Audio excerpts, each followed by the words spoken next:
Morning scrotums, or afternoon or evening, wherever you are, but it's morning. So I'm having my breakfast. Cheers.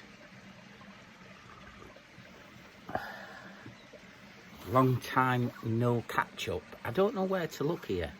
Do you look at this little button or do I look over there? Probably over here. I am out under a little, my favourite breakfast shack really. Out in Cleats. That's what it is. And it's a bit low. And yeah, I've not posted that for over a year. What I've been up to? Been away in Fat Frida a lot. Me and Mrs. P of last year. Yeah, just travelling, having a good time in van, long weekends. We went up to Scotland, did North Coast 500, round Skye. Then we did what did we call it? Culture and building sites down south. So we went to where Shakespeare wrote all his plays. That was a culture. Stratford. Isn't it Stratford? Stratford. Yeah. And then we went round Avebury, which was the building sites. Oh, rocks falling and all that bollocks. It's early, it's only about 7 o'clock. No one about, really nice. There's a little kestrel just flying over there. You all won't see it. Catching icicles. So yeah, it's just a catch up, this. And if you don't want to listen to what I've been reading, just stop here, because the next bit is going to be about that. So last year I made a deal with my son that I was going to read all Cormac McCarthy's books. I've got one left, his first book, The Orchard Keeper, and I've just finished Suttree. Now, it is a right good book, and I read it on the back of his Western ones, the three, All the Pretty Horses, The Crossing and The Plains. So it was a bit of a step. There's no real story as such in it. It's just like his life story over a short, maybe 10-12 year span. I got the idea of, you know, maybe not 10 years, but he lives in Knoxville in America on a houseboat, and it's all about the people that he comes across in his life and his life experiences, and it's really fucking good.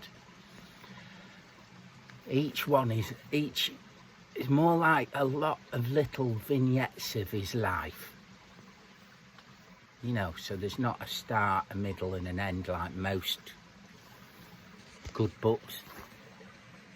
Bit autobiographical if you like, but it's not, it's fiction.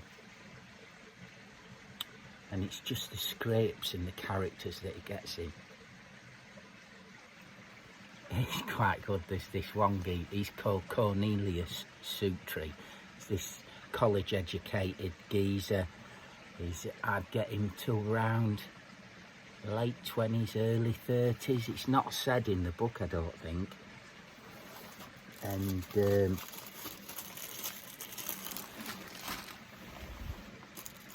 if you've forgotten, I get distracted easy. And it's not said in the book what age he is. Croissant. Nutella jam, choice of champions. So I'm told. It meets some right geezers. I'm just watching these. There's 2 or 3 kestrels out on more just up there as I'm talking to you. He meets all these characters, and he's got, you can imagine, set in the 50s in America. So there's some right geezers in it. There's this one youth he meets in prison. He's sent to prison for shagging fucking pumpkins, or the watermelons. Pumpkins, I think. Pumpkins are watermelons. Fucking drilling holes in them and shagging them. I mean, it's got some quite dark bits. It's a Cormac McCarthy book, so you're going to expect that. But fucking hell, it's got some funny bits in it. I was pissing myself laughing at sections. And then you're just thinking at other sections, Jesus, you know, fucking hell. It comes across near towards the end, a body in his boat, because he's been in hospital and then locked in like a hotel, then a hospital, because he's got I want to say distemper, but it's not distemper, something like TB or dip. Oh fucking hell, I only finished it the other day. Anyway, I can't remember what it is. But when he gets back to his houseboat, there's this fucking corpse on his bed. Maggots, flies, and fuckers I have to deal with. And he's got his, the way he describes it, he's got like his jacket pulled up above his nose. And if you've ever smelt a decomposed body with maggots and flies, which I do regular, fucking hell. Pulling your jumper up has nothing to do. You'll still get it. The hand's shaking. Oh dear. Oh. Yeah, there's some right funny bits in it. But there's some others, you know, that aren't. I wouldn't say it's one of the first of his books you should read. I would put that down to something like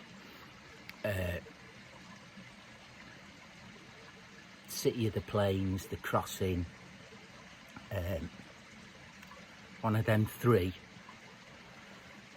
or something like No Country for Old Men. Any of them are a good introduction to how he writes, because there's no speech marks, there's no is it syntax? That's what it's called? I don't fucking know. So if you're into your grammatically correct English, you'll really proper struggle with him. But his description of the countryside, you know, and that's what I like about him. Because for the just general crap that goes on in your life, you know, is absolutely brilliant. There's this bit where I think he just decides to go for a walk and find himself, and he ends up out in the mountains, and he's nearly dead, basically. No one will help him until finally he does get some help, and he gets back to his boat and his mates, and they'll look after him and build him up again. But yeah, it's brilliant. So yeah, Cormac McCarthy, Suttree, well worth a read. I've done it back to front, arse to front on his books. His first one, The Orchard Keeper, is my last one, which is the next one I'm going to read. some people say it's rather Faulkner-esque. I don't know, I ain't read any Faulkner, but you've got to bang it out, ain't you? Bang one out, madam.